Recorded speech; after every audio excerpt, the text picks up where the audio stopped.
I'm Sal. I'm Beth. We are the Brewery Lovers, and we are very happy to be at Adroit Theory Brewing Company. Is that the full name? That is the full name.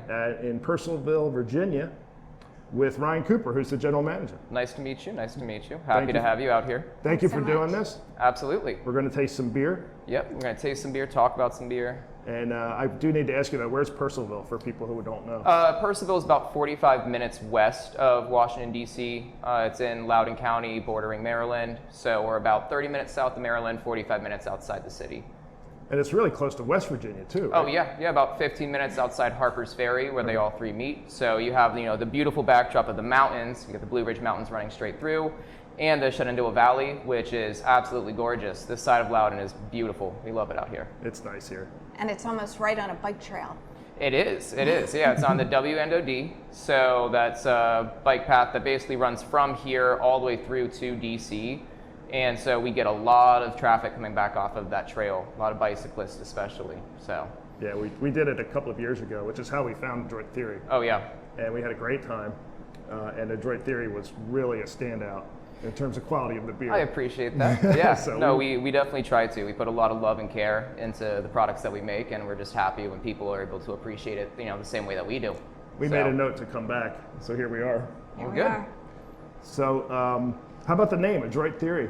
So this really came from the fact that on the onset, we always wanted to be always experimental, always kind of pushing the limit in terms of what we can do or what's acceptable for a style. So adroit in this case, meaning agile or flexible, and theory, because we're theoretical, but always, we're never just saying, hey, here's our 6 core beers, right? You can come here and you can get them. And even once we have a beer where we're like, this was fantastic, we don't ever rebrew it the same way, because we're always trying to modify the recipe, change yeast blends, change hops, change the grist, try to always bring out new flavors, or if there's something that we thought was a little bit lacking from the last one, improve that. And that's actually why we use the ghost numbers. The ghost numbers. So Yep. you do that with every single beer? Every single beer, yeah, That's absolutely. amazing. Yeah, I mean, it helps us keep track of, what changes do people like a lot, right? So it's all archived and untapped, so we can see, okay, we've done this beer 3 times since we've opened, and on this particular recipe, it got this score, this was the feedback, right? As we make those changes, we get to see how people actually respond to that in real time, and so then, when we're making that beer for the 4th time, now we can look at that and say, okay, we think that this change in yeast definitely did help a lot, but we want to go back to the original grist in this case, and maybe just increase the hop ratio. And so it helps us, it also helps other people keep track of all of our beer. Like I said, we don't have 6 core beers, everything's a rotator. We just released our 1000th beer, and on plenty of weeks we're releasing between 10 and 12 beers. So if you're trying to keep track of what you like, then the ghost numbers help with that as well. Which beer was the number 1000?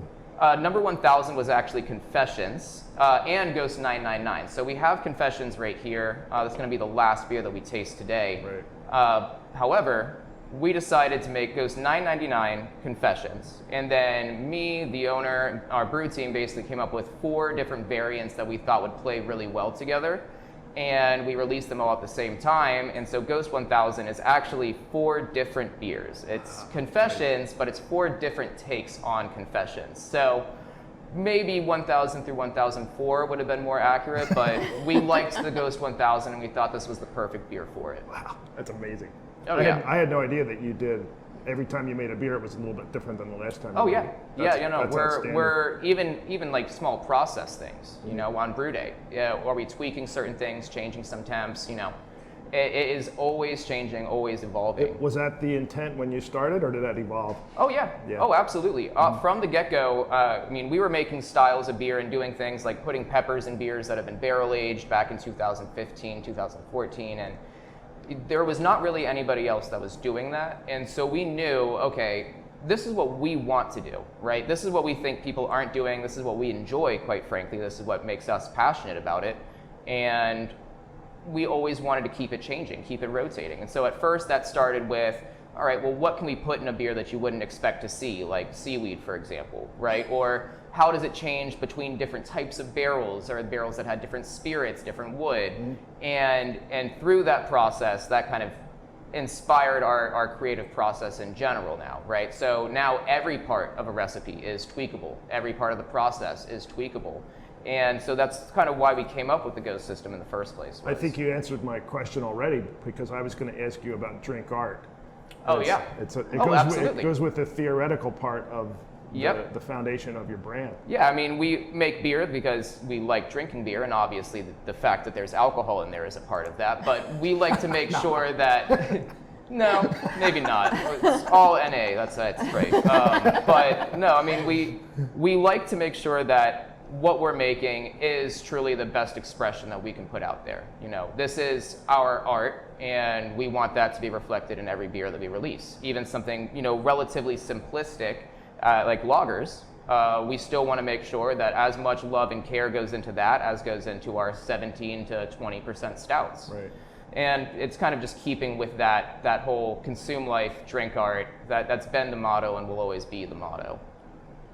So So go ahead. speaking of art, Uh-huh. the beer is art, but then also the can artwork is amazing. Oh, yeah. Do you work with one artist or a team, or? We work with dozens of artists, right? So some of them will just be individual projects. There are some artists that we work more with than others. Darko is an example, Megan Mushi is an example, and also Mark Riddick, who's done a lot of artwork for a number of metal bands and is actually relatively close by in terms of location. So which artist we use really depends upon the style that we're trying to go for. You know, you have some series like Evangeline where it's all black background with white on top of it, always kind of skulls in general, right? That's the thing. And then you have a beer like Heaving Through Corrupted Lungs where you have a bunch of samurais, and obviously different artists have their own fortes, and we'd like to kind of play into that. The reason that we care about the art so much, I mean, again, drink art, right? We want to put our best behind everything we do, but you know, it's an inundated market in the craft beer community. So there has to be something that you can do that makes your beer pop off the shelf in a way that others don't. It's just like when you're going to the library or going to a bookstore, right? You try not to shop by cover, but which book you actually pick up and read the summary of, the cover is going to influence that decision, you know? Yeah. So, I mean, alongside that, it's not enough to just have the art, otherwise we would just be selling art. The beer inside the can has to be good enough to where if somebody does say, wow, that's a really cool label, I want to give this a try, once they take that first sip, you know, they're instantly sold. And it's been a great model for us, but it also allows us to enjoy these projects a little bit more, you know? So I had a feeling that there was probably more than one artist involved. oh yeah, I mean, the styles are so variant all over the place. And the amount of detail that goes into them, you know, some of these labels take many months to really come to fruition, and it's a constant back and forth between us and the artists involved in that. Album covers. Remember Yes. album covers? Yes. Oh yeah, oh absolutely. And some of these artists do those album covers as well. Mark Riddick, for example, Yeah, does you the same mentioned thing. him. Yeah. Awesome. So we'll put a link to his stuff in for sure. Oh, absolutely, absolutely. He has great How are we work. doing on time? We have less than 4 minutes. So, Drink something. well, why don't we? Let's drink one, and then Yeah. we'll cut and come back in a second sequence. Perfect. So what's first? Definitely want to start with the lager first. It's going to be the least impactful on our palates. It's going to be the easiest to kind of migrate from. Tell me the also, name again. nice and light. This is still on my grind. And the reason for that is we realized our portfolio did not have a beer that you could actually drink as a brewer and be able to accomplish your tasks. So the running joke here was, you know, if we're doing 13% beers and you're trying to taste, you know, see where it's at or where it's at in a barrel, you know, yada, yada, it starts to impair your ability to continue to do things. Still on my grind's genesis was, you know what, we need something that we can sit down and have a meeting and have a beer and still be able to get our jobs done at the end of it. And this was that beer. Definitely not Confessions. Oh, no, absolutely not. That is the end of day beer. That is the meeting is over beer. And So what was the ABV on this one? this one is just 4.7. So very, very sessionable, very crisp. And the smell on it's just nice biscuity, and the flavor as well, super crisp, lots of biscuit, little bit of malty sweetness, but that's mostly a perceived sweetness. It actually is quite a dry beer. Just that flash of bitterness on the finish too to kind of reset the palate and make you ready for that next sip almost as soon as you put the cup down. what's nice about it is that it's super flavorful. So it doesn't taste like Tecate or one of those or a supermarket Corona, Mexican beers. Yeah.